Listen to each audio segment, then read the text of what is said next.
프랑스, 왜 재정위기와 디폴트가 터졌을까? 안녕하세요. 한국개선협회 채널입니다. 프랑스 하면 어떤 이미지가 떠오르시나요? 아마도 예술과 낭만이 가득한 도시, 미식과 패션의 나라를 생각하실 겁니다. 하지만 지금 프랑스의 경제는 심각한 위기에 직면해 있습니다. 유로존의 핵심 국가이자 유럽의 심장이라고 불리던 프랑스에서 재정위기와 국가 디폴트라는 섬뜩한 단어들이 거론되고 있습니다. 대체 프랑스에 무슨 일이 벌어지고 있는 걸까요? 왜 이렇게 갑작스럽게 위기가 찾아왔을까요? 오늘 이 영상에서는 겉으로 보이는 화려함 뒤에 숨겨진 프랑스 재정위기의 근본적인 원인을 깊이 있게 파헤쳐 보겠습니다. 이 위기는 단순히 프랑스만의 문제가 아닙니다. 복지국가를 꿈꾸는 많은 나라들이 겪을 수 있는 혹은 이미 겪고 있는 문제입니다. 이 분석을 통해 우리는 한국 경제와 우리 삶에 어떤 교훈을 얻을 수 있을지 함께 고민해보는 시간을 갖겠습니다. 프랑스 재정위기의 가장 직접적인 원인은 막대한 국가 부채입니다. 현재 프랑스의 국가 부채는 GDP 대비 110%를 훌쩍 넘어서며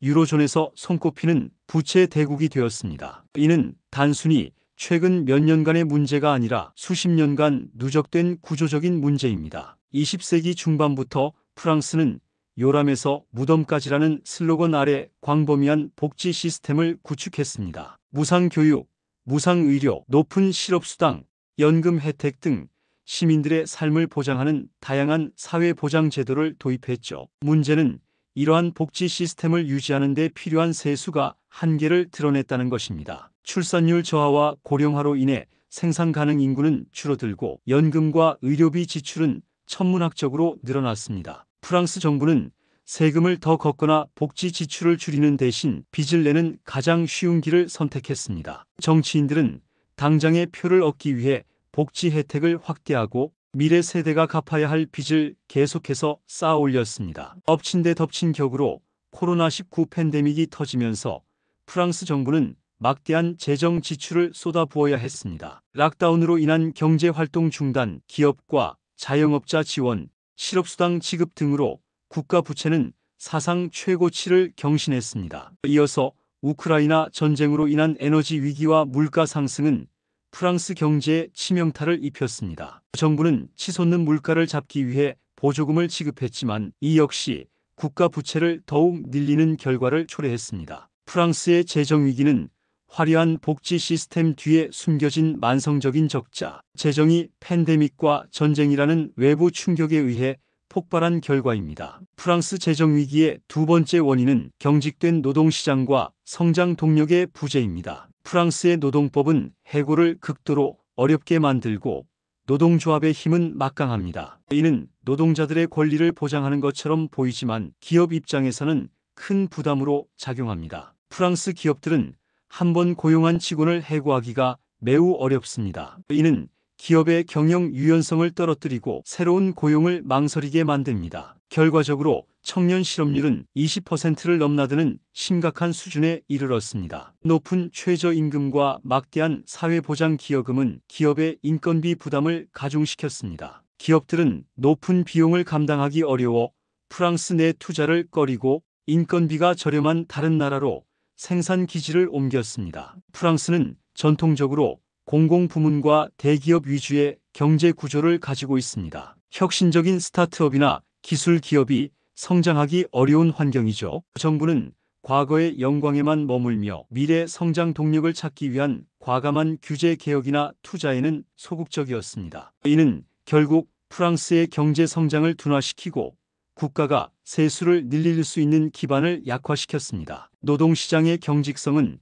기업의 활력을 앗아갔고 성장 동력의 부재는 프랑스 경제의 고질적인 문제로 자리 잡았습니다. 이는 국가 부채를 해결할 수 있는 유일한 탈출구인 경제 성장을 가로막는 치명적인 장애물입니다. 프랑스 재정 위기의 세 번째 원인은 정치적 불안정입니다. 마크롱 대통령은 심각해진 재정 문제를 해결하기 위해 연금 개혁을 추진했습니다. 정년을 62세에서 64세로 늘리고 연금 수령액을 조정하려는 내용이었죠. 하지만 연금 개혁은 국민들의 거센 저항에 부딪혔습니다. 파리와 전국 주요 도시에서는 수백만 명이 참여하는 대규모 시위가 벌어졌습니다. 프랑스 국민들은 복지 혜택을 권리로 생각합니다. 그들은 정부가 빚을 줄이기 위해 자신들의 권리를 빼앗는다고 생각했습니다. 노동조합들은 파업을 결의했고 교통, 에너지, 공공부문이 마비되면서 사회적 혼란이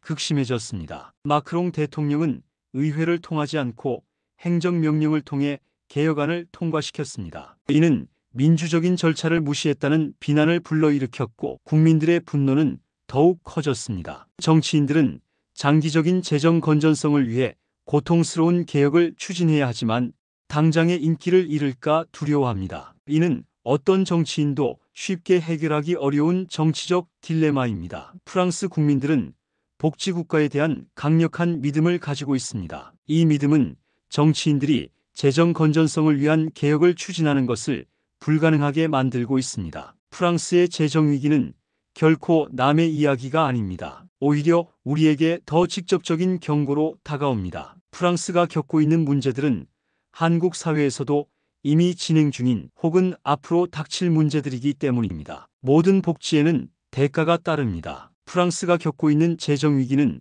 세금 없는 복지가 얼마나 위험한 착각인지를 보여줍니다. 우리나라도 복지 지출이 계속해서 늘어나고 있습니다. 하지만 세수를 늘리거나 지출을 줄이는 논의는 항상 국민적 저항에 부딪히고 있습니다. 프랑스의 전철을 밟지 않기 위해서는 공짜 복지는 없다는 사실을 국민 모두가 인지해야 합니다. 프랑스의 경직된 노동시장은 우리에게 큰 교훈을 줍니다. 기업이 활력을 잃으면 결국 국가 전체의 경쟁력이 떨어집니다. 우리나라도 노동 경직성에 대한 논의가 끊이지 않고 있습니다. 미래 세대가 더 나은 일자리를 얻기 위해서는 기업이 자유롭게 투자하고 성장할 수 있는 환경을 만들어야 합니다. 프랑스 정치가들이 개혁의 고통을 미루고 미래 세대의 빚을 떠넘긴 결과가 지금의 위기입니다. 우리나라의 정치인들도 국민들의 지지를 잃을까 두려워하며 고통스러운 개혁을 미루고 있습니다. 하지만 지금의 고통을 피하면 미래에는